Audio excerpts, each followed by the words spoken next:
College football has concluded, and Michigan is your national champions.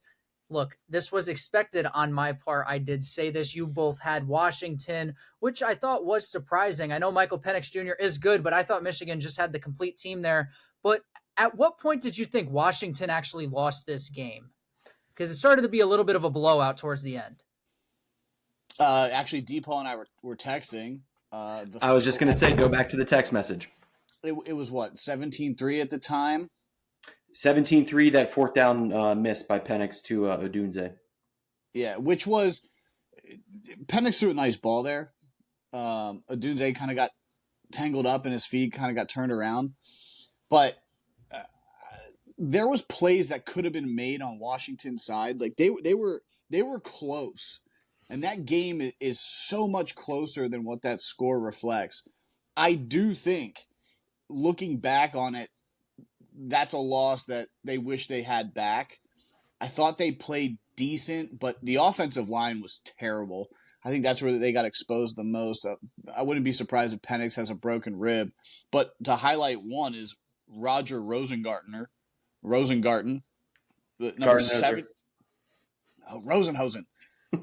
Number 73, I believe, is the right tackle for Washington. He got exposed all night. But granted, it is against essentially like almost an NFL caliber D line. Like there's going to be a lot of dudes playing on Sunday, and that we kind of knew that going into it. It was going to be, can Washington give Penix enough time to be able to throw the ball? And they looked shook in that first quarter, man. You're right. I think the score wasn't indicative of it being a closer game. But that first quarter, it was game over, in my opinion. Washington looked shook as soon as that quarter was over.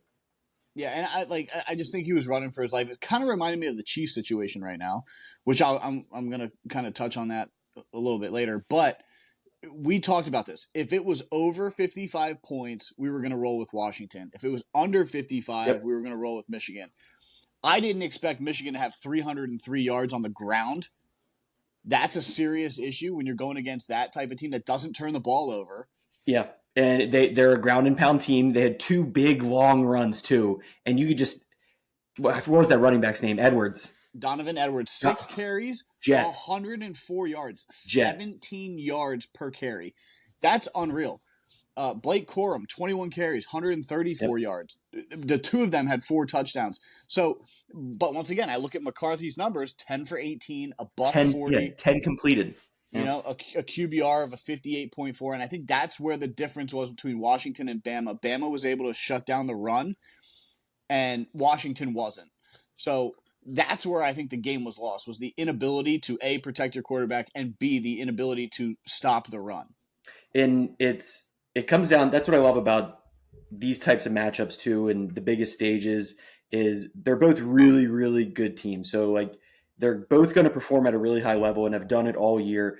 It's who can dictate their style of play to the other team. And clearly Michigan was able to dictate their style of play, able to win the game, completing 10 passes, running for 300.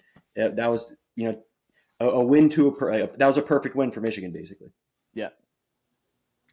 Yeah, just a lot of mental mistakes, and you can't make mistakes like those against a team like Michigan. Those 2 big false starts, I think it was by the center. Really, really big game-changing plays there. But momentum killers, Yeah, speaking of false starts, though, did you guys see the one play where everybody had a false start except for the center on Michigan? Those always crack me up, man.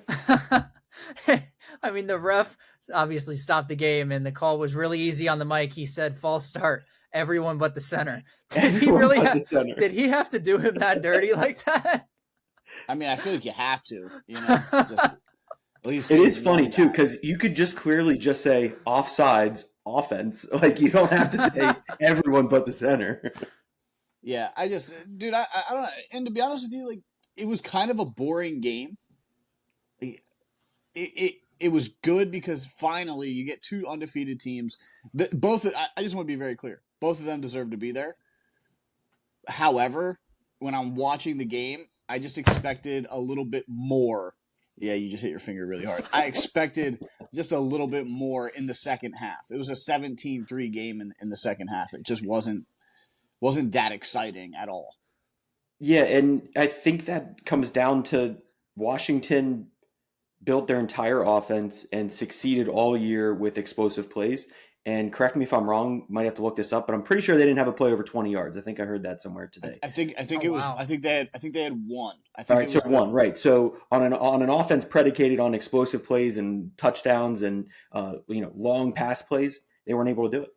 yeah, there was no broken tackles. It was a very clean game by Michigan, and that's how Michigan won all year. Yep, yep.